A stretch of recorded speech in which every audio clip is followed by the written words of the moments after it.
Judul Mampir Ngombe kali ini adalah Aku Menolak Nabi Yang Buta Huruf. Nah lo, ada lagi ya yang mengatakan bahwa aku menolak nabi yang buta huruf. Jadi mana yang harus kita ikuti sebenarnya ini ya? Dan sebenarnya kok bisa ya orang buta huruf dijadikan nabi? Nggak masuk akal sih. Ya, itu judulnya. Judul besarnya Aku Menolak Nabi Yang Buta Huruf. Nggak mau aku punya nabi buta huruf. Untuk apa? Orang buta huruf kok dijadikan nabi? Nah, ini dia. Ini baru mantap. Orang buta huruf kok dijadikan nabi. Nah, ini dia pernyataan mantap ini. Dalam kurung kecilnya, pembunuhan karakter ini harus dihentikan. Ya, oke.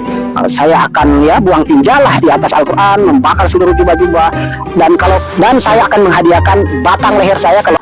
Oke Sobat Waras, jumpa lagi ya dengan Pavel 88 Channel. Salam sejahtera untuk kita semua dan salam waras. Ya langsung aja kali ini kita akan bahas video yang dimuat oleh Twitter ya, Bropil ya, mengenai ya para RT6 yang rupanya di antara mereka ini saling bertentangan satu sama lain. Jadi bingung kita mana di antara mereka yang benar sebenarnya ya, karena yang satu mengatakan nabi itu buta huruf, yang satu tidak terima kalau nabi itu buta huruf ya. Jadi mana yang benar ya, kita simak ya video ini sampai tuntas. Mislihi ya, tentang jika kamu tidak percaya terhadap ini bahwa ini adalah firman Allah, bahwa ini adalah firman Tuhan, buatlah surat semisalnya. Saya yakin nggak bisa. Kalau saya sih bukan cuma murtad, saya bakal membakar kitab suci Al-Quran, mengencinginya dulu lah. Setelah itu saya akan ya buang tinjalah di atas Al-Quran, membakar seluruh jubah-jubah, dan saya akan menghadiahkan batang leher saya kalau ada orang yang bisa membuat Al-Quran semisal Al-Quran, satu surat saja. Tapi maaf. Wow ya, ini tantangan ya. Tapi ketika kemarin Tampar lagi membuat surat yang serupa dengan ini ya, banyak sekali yang kejang-kejang ya, banyak sekali yang keserupan ya. Akhirnya video tersebut dihapus ya oleh Tamparagi.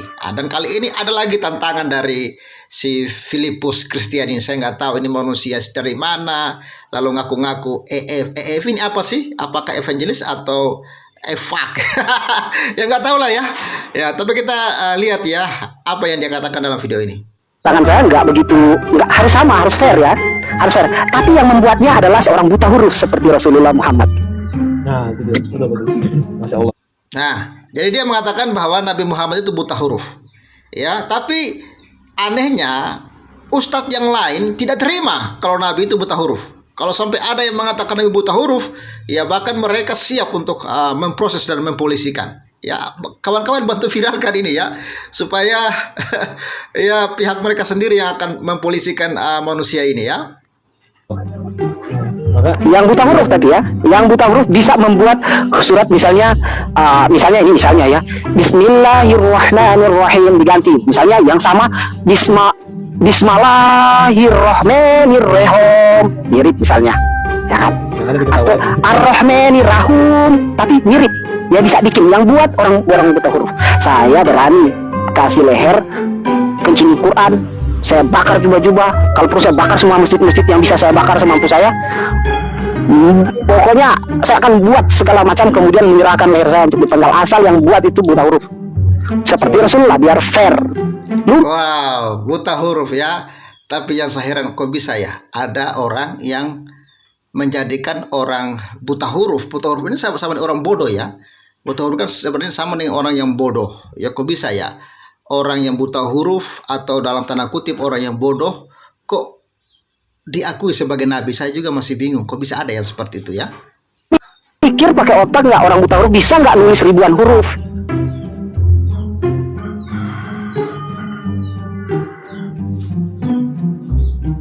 Kok berani-beraninya orang bilang Nabi nggak bisa baca? Mana orangnya?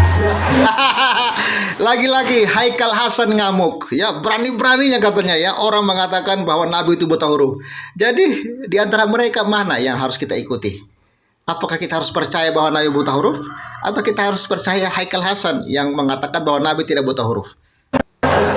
Bawa kemari. Rasulun yaitu suhufan mutahharah. Al-Bayyinah ayat 2. Rasul yaitu Nabi Muhammad yatlu suhufan, yang membaca lembaran-lembaran. Di mana buta hurufnya? Ya. Oke. Judul mampir ngombe kali ini adalah Aku Menolak Nabi Yang Buta Huruf. Nah lo, ada lagi ya yang mengatakan bahwa aku menolak nabi yang buta huruf. Jadi mana yang harus kita ikuti sebenarnya ini ya? Dan sebenarnya kok bisa ya orang buta huruf dijadikan nabi? Nggak masuk akal sih. Ya, itu judulnya. Judul besarnya Aku Menolak Nabi Yang Buta Huruf. Nggak mau aku punya nabi buta huruf. Untuk apa? Orang buta huruf kok dijadikan nabi? Nah, ini dia. Ini baru mantap. Orang buta huruf kok dijadikan nabi. Nah, ini dia pernyataan mantap ini. Dalam kurung kecilnya, pembunuhan karakter ini harus dihentikan. Ya, oke. Kan sangat konyol sekali ya jika seorang pemimpin sekali berkanjeng Nabi Muhammad tidak mampu menguasai dua aspek yang sangat vital itu. Membaca dan menulis itu aspek yang sangat vital. Terus ada seseorang pemimpin sekelas kanjeng Nabi Muhammad dan dia telah membuktikan kesuksesannya sebagai pemimpin. Ya, aku berulang kali sebutkan bagaimana kanjeng Nabi Muhammad mi'raj, naik ke puncak peradaban yang tinggi dengan membangun kehidupan berbangsa dan bernegara di Madinah Al-Munawwaroh. Ya, terus kamu katakan dia buta huruf, itu logikanya kemana? Dan kamu menikmati itu setiap kali kamu mengatakan Nabi buta huruf. Patona, oh Patona itu tidak mesti harus bisa baca tulis. Oh, orang yang buta huruf itu juga bisa dikatakan Patona, begitu. Kok nggak jijik ya dengan argumentasi seperti itu? Lu mikir pakai otak nggak? Orang buta huruf bisa nggak nulis ribuan huruf? Iya, nulis. itulah kawan-kawan ya. Jadi silakan ya mikir ya pakai otak ya. Kalau nggak ada otak ya sudah mati aja lo. Makanya kita bersyukur ya di dalam Alkitab tidak pernah diberitahukan bahwa nabi-nabi itu buta huruf ya. Semua nabi itu orang-orang cerdas, orang-orang brilian, orang-orang hebat ya, dipakai oleh Tuhan untuk kemuliaan nama Tuhan. Bahkan Yesus ya yang adalah walaupun dia adalah Tuhan dan juru selamat, tetapi dia juga dikenal sebagai seorang nabi yang sempurna ya, tanpa dosa, tanpa cacat, tanpa celah. Kalau nabi-nabi di luar sana mengatakan mempersiapkan jalan yang lurus ya untuk kepada Tuhan, tapi Yesus mengatakan akulah jalan dan hidup ya, yang tiada seorang pun yang datang kepada Bapa di surga kalau tidak melalui aku.